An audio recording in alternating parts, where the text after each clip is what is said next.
Pernahkah kamu terbangun di tengah malam, pikiranmu penuh dengan kecemasan, seolah-olah ada sesuatu yang menakutkan sedang menunggu di hari esok? Kamu membayangkan kemungkinan terburuk, gagal dalam ujian, kehilangan pekerjaan, hubungan yang hancur, sakit parah, bahkan kematian. Dan semakin kamu memikirkannya, semakin besar rasa takut itu tumbuh. Seneca, seorang filsuf Stoik yang hidup di Roma 2000 tahun lalu, menulis sesuatu yang sederhana, tapi begitu menusuk hati. We suffer more often in imagination than in reality. Kita lebih sering menderita dalam imajinasi daripada dalam kenyataan. Kalimat ini adalah kunci, sebuah pengingat bahwa rasa takut yang paling berat seringkali bukan berasal dari apa yang benar-benar terjadi, melainkan dari apa yang kita bayangkan akan terjadi. Bayangan itu membesar dalam pikiran kita, hingga terasa lebih nyata dari kenyataan itu sendiri. Coba bayangkan seseorang yang akan berbicara di depan umum.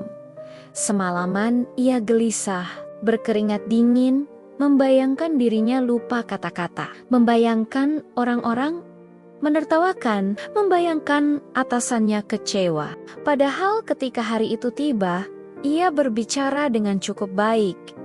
Audiens mendengarkan dengan tenang, bahkan beberapa memberi tepuk tangan. Penderitaan yang ia rasakan semalaman jauh lebih besar daripada tantangan yang benar-benar ia hadapi. Inilah yang dimaksud Seneca, bahwa manusia seringkali menanggung beban dua kali. Sekali di imajinasi, sekali di kenyataan. Dan ironisnya, penderitaan yang kita ciptakan sendiri justru lebih menyiksa daripada kenyataan yang sesungguhnya. Seneca melihat ini sebagai kelemahan mendasar manusia. Rasa takut muncul karena kita melompat jauh ke depan, membayangkan hal-hal buruk yang belum tentu datang. Kita menciptakan monster dalam pikiran, lalu berlari dari monster itu padahal ia tidak pernah ada. Ia menulis, ada hal-hal yang menyiksa kita lebih dari seharusnya. Ada yang menyiksa kita terlalu cepat, bahkan ada yang tidak perlu menyiksa kita sama sekali. Kata-kata ini mungkin ditulis ribuan tahun lalu, tapi bukankah ia sedang menggambarkan kita hari ini? Kita khawatir tentang pekerjaan yang belum kita jalani. Kita cemas tentang masa depan yang belum tiba. Kita takut akan kegagalan yang belum tentu datang. Dan dalam kecemasan itu, kita lupa untuk hidup di hari ini. Bagi Seneca, kuncinya adalah membedakan antara apa yang bisa kita kendalikan dan apa yang tidak bisa kita kendalikan. Pikiran kita, sikap kita, tindakan kita, itu berada dalam kuasa kita. Tapi masa depan, opini orang lain, hasil akhir, bahkan kematian sekalipun, itu berada di luar kendali kita. Masalahnya, rasa takut biasanya muncul justru dari hal-hal yang berada di luar kendali kita. Kita ingin memastikan hasilnya. Kita ingin memegang masa depan dengan pasti. Kita ingin semua berjalan sesuai keinginan. Dan ketika itu tidak mungkin, lahirlah ketakutan. Seneca mengingatkan bahwa jika kita melepaskan hal-hal yang tidak bisa kita genggam, maka rasa takut akan berkurang.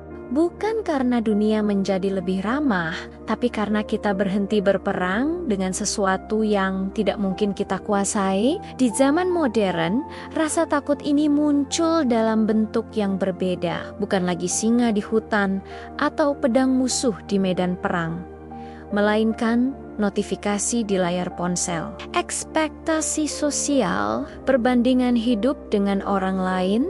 Kita takut tertinggal, takut tidak cukup sukses, takut tidak cukup cantik, takut tidak cukup pintar, dan rasa takut ini diperbesar oleh dunia yang terus menuntut lebih. Namun Seneca tetap relevan karena esensinya sama. Kita menciptakan penderitaan dalam pikiran sebelum kenyataan sempat menyentuh kita.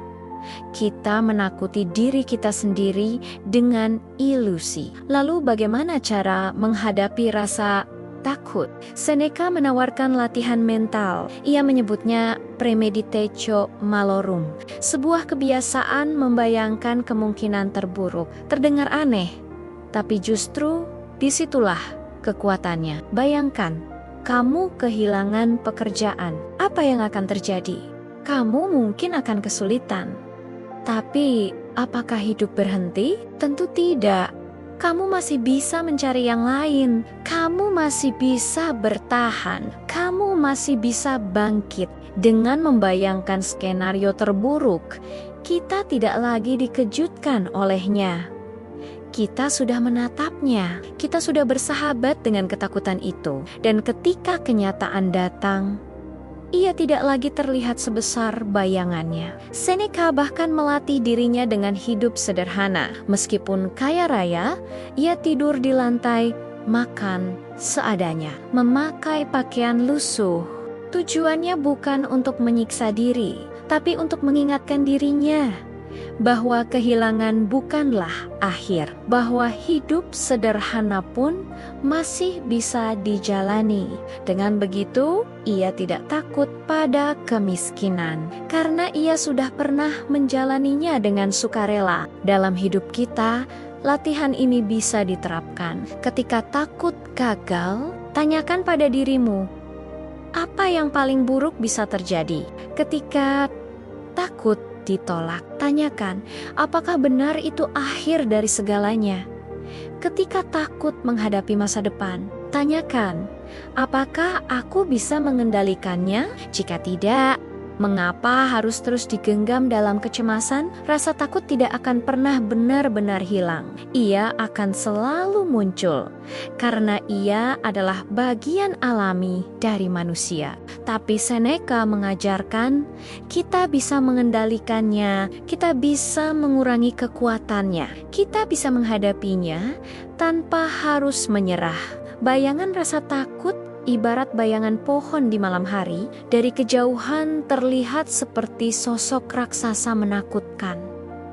Tapi ketika kita mendekat, kita sadar itu hanyalah pohon biasa, bukan monster yang kita bayangkan. Seneca menulis, dia yang menderita sebelum waktunya, menderita lebih dari yang seharusnya, dan kalimat ini menjadi pengingat abadi. Jangan biarkan dirimu menderita dua kali.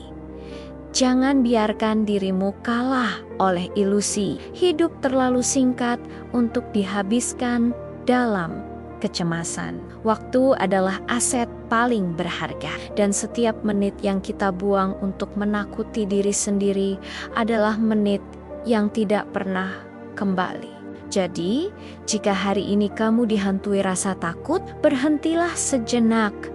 Tatap rasa takut itu, lihatlah ia apa adanya, lalu tanyakan, apakah ia sungguh nyata atau hanya bayangan dalam pikiran? Karena pada akhirnya, rasa takut hanyalah ilusi, dan keberanian sejati lahir ketika kita memilih untuk hidup sepenuhnya. Meskipun bayangan itu selalu ada di sekitar kita.